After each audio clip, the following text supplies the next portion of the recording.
स्वागत है आपका मेरे चैनल इजी लाइफ विद शिखा में। मैंने आपको पिछले ब्लॉग्स वगैरह में बताया है कि मैं 16 सोमवार के व्रत कर रही थी, तो वो पूरे हो चुके हैं और 29 नवंबर को मैंने उद्यापन भी कर दिया है। लेकिन कुछ टेक्निकल प्रॉब्लम की वजह से मैंने वीडियोस वगैरह बनाए थे तो मैं इसका वीडियो अपलोड नहीं कर पाई हूँ। तो मैं अब करने जा रही हूँ वीडियो अपलोड, तो आप इसको आखिर तक जरूर देखिएगा और पसंद आए तो प्लीज लाइक और शेयर जरूर कीजिएगा और हमारे चैनल को सब्सक्राइब करना बिल्कुल मत भूलिएगा। और पंडित जी ने जो सामग्री लिखवाई है, पूजन सामग्री में जो सामग्री मैं यूज कर रही हूँ, जो मैं दक्षिणा दे रही हूँ 16 जोड़ों को, वो सब मैं आपको पहले ब्लॉग में दिखा चुकी हूँ। तो उसके आगे का ब्लॉग मैं आपको दिखाने जा रही हूँ यहाँ पर। तो वैसे पूजन सामग्री का जो मैंने यूज किया है, कैसी पूजा लगाई है, कैसा मैंने किया है उद्यापन, आपको उसमें सब कुछ देखने को मिलेगा। काफी इंटरेस्टिंग ब्लॉग है, तो प्लीज जरूर देखिएगा आगे तक इसको।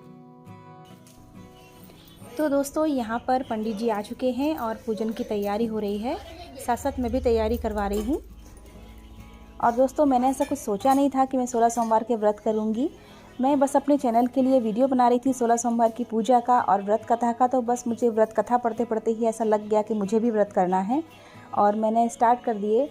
मुझे थोड़ा सा डर लग रहा था, काफ़ी कठिन होते हैं, कैसे कर पाऊँगी, लेकिन मेरे सारे व्रत बहुत अच्छे से हो गए। 16 लगातार होकर 17वें में उद्यापन हो रहा है और मैंने सोचा नहीं था कि उद्यापन भी इतने अच्छे से हो पाएगा, लेकिन मेरे हस्बैंड ने बोला नहीं, काफ़ी अच्छे से उद्यापन करेंगे अपन।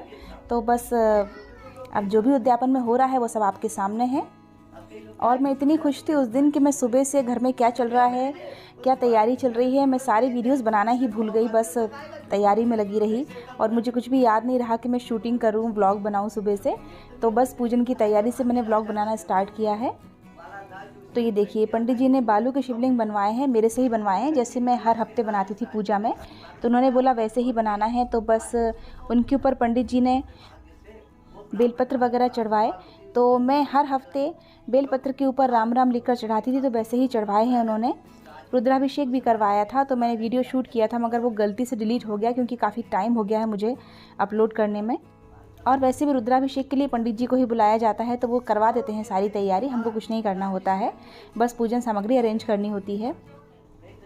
तो यहाँ मेरे घर घर के सारे लोग हैं, ये मेरी माता जी बैठी हुई हैं, मतलब सासू माँ, ये दीदी लोग बैठी हुई हैं और सभी खास रिश्तेदारों को और 16 जोड़ों को बुलाया था हम लोगों ने। सबसे पहले तो हम लोगों ने पंडित के जोड़े लिए थे 2-3, उसके अलावा जो हमारे मानदान कहलाते हैं, जैसे मतलब नंद नंदोई और भांजी और उसके हस्बैंड, इस तरह के जो लोग होते हैं मानदान कहलाते हैं, उनको लिया था। उसके बाद हम लोगों ने और एक्स्ट्रा जोड़े लिए थे। तो ये मेरी मम्मी बैठी हुई हैं। तो 16 जोड़े हम लोगों ने बुलाए थे उद्यापन में। और रुद्राभिषेक के बाद पंडित जी ने कहानी कही थी, जो व्रत कथा होती है, उसके बाद हवन करवाया था। मैं हर सोमवार ओम उमा सहित शिवाय नमः मंत्र की 11 माला करती थी, तो पंडित जी ने उसकी पूर्ण आहुति करवाई थी, हवन करवाया था।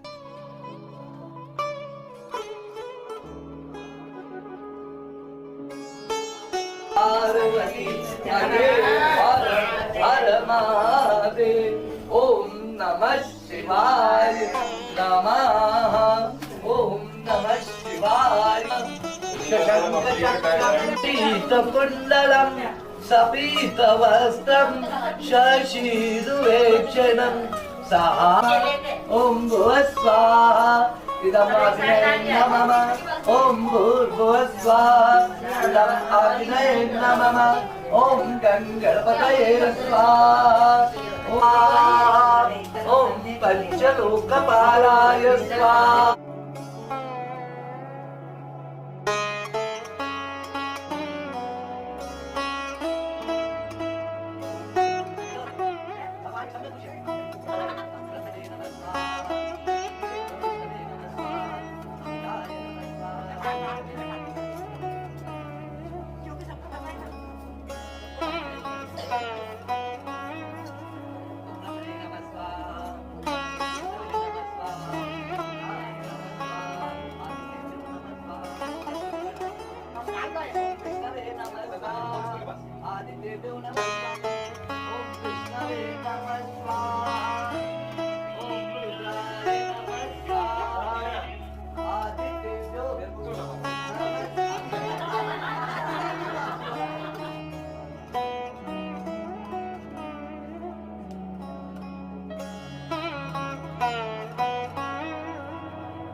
और घर में जितने लोग थे सभी ने हवन किया और उसके बाद अब आरती करने जा रहे हैं।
वासुदेवाय धीमहि तन्नो विष्णुः प्रचोदयात्।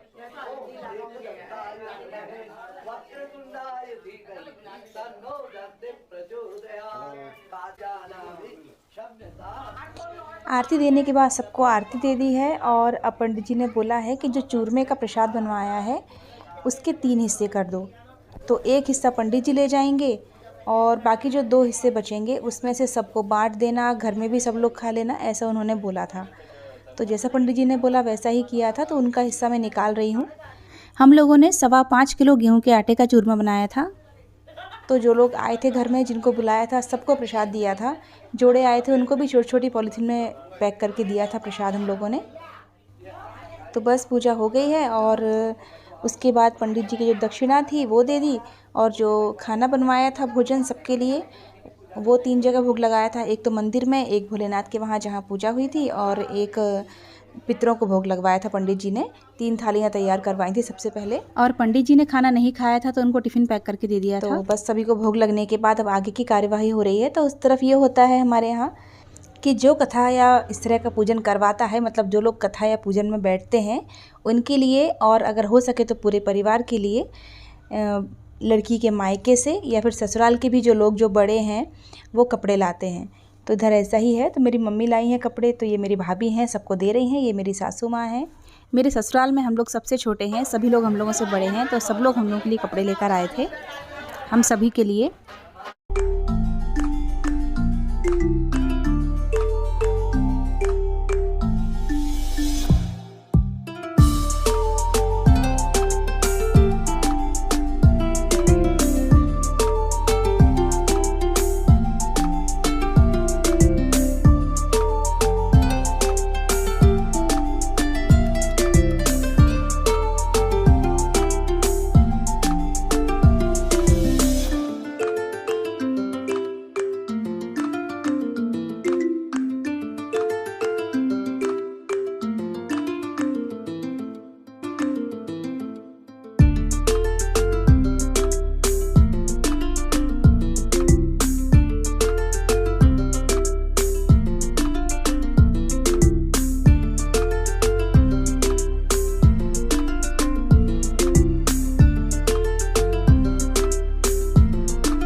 फिर जो पूजन में बैठता है उसकी नज़र उतार के उसको उठाया जाता है। तो बस ये मेरी भांजी है, ये वही कर रही है।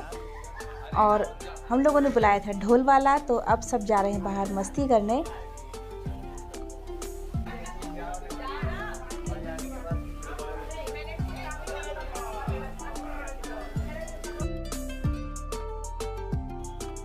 और पहले सबके पैर पड़ लेते हैं। पूजन से उठने के बाद किसी के पैर नहीं पड़े, मतलब उठे ही अभी हैं, तो अब सबके पैर पड़ेंगे, उसके बाद आगे की कार्यवाही।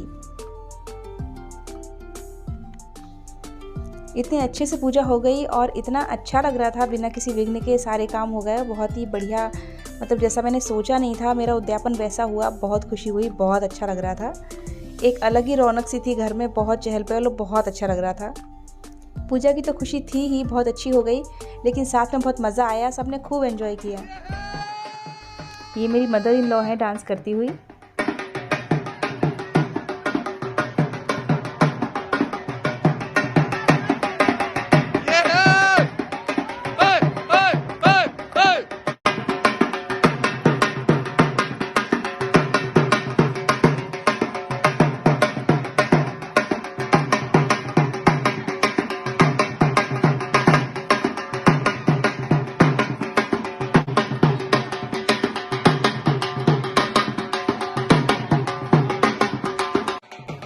और ये हैं भाभी, भैया और उनके दोनों बच्चे, यानी कि भतीजा और भतीजी।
बस डांस में खूब मस्ती करी सबने 1 घंटे। उसके बाद जो जोड़े आए थे तो 2 बार में जिमाए थे हम लोगों ने जोड़े।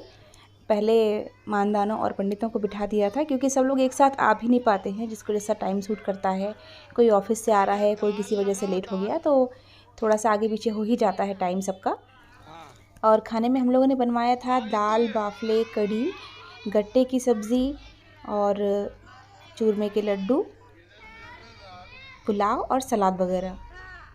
और खाना तो हलवाई से बनवाया था तो बहुत टेस्टी था ही, सभी को बहुत पसंद आया। और इसके बाद दक्षिणा देकर हम लोगों ने जोड़ों के पैर पड़े, मतलब चरण स्पर्श किए। और 16 सोमवार के उद्यापन की तैयारी वाले व्लॉग में मैं आपको दिखा ही चुकी हूँ कि मैं क्या देने वाली हूँ। तो जेंट्स को मैंने लिफाफा और नारियल दिया था और लेडीज़ को एक स्टील का डब्बा, गोद में चावल डाले थे, सुहाग का सारा सामान दिया था जो मेरे से बन सका। और दोस्तों काफ़ी सारी चीज़ें मेरे से छूट गई हैं शूट करना, क्योंकि घर में जब कोई प्रोग्राम होता है तो हम इतने बिज़ी हो जाते हैं कि भूल जाते हैं कई बार। लेकिन बस महादेव की कृपा से मेरा उद्यापन अच्छे से हो गया, मेरे व्रत अच्छे से हो गए, कोई अड़चन नहीं आई, कोई प्रॉब्लम नहीं हुई, कोई गलती नहीं हुई। ये मुझे बहुत खुशी है। तो बस आज का वीडियो मैं यहीं एंड करने जा रही हूँ। और अगर आपको आज का ब्लॉग पसंद आया है तो प्लीज़ इसको लाइक करना और दूसरों के साथ शेयर करना बिल्कुल मत भूलिए। ब्लॉग में क्या अच्छा लगा है मुझे कमेंट करके ज़रूर बताइए। और ब्लॉग में हर हर महादेव ज़रूर लिखिए अगर ब्लॉग आपको पसंद आया है। तो फिर मिलते हैं नेक्स्ट अच्छे से वीडियो के साथ, नई जानकारियों के साथ। तब तक आप अपना ध्यान रखिए, खुश रहिए, स्वस्थ रहिए, मस्त रहिए। हर हर महादेव।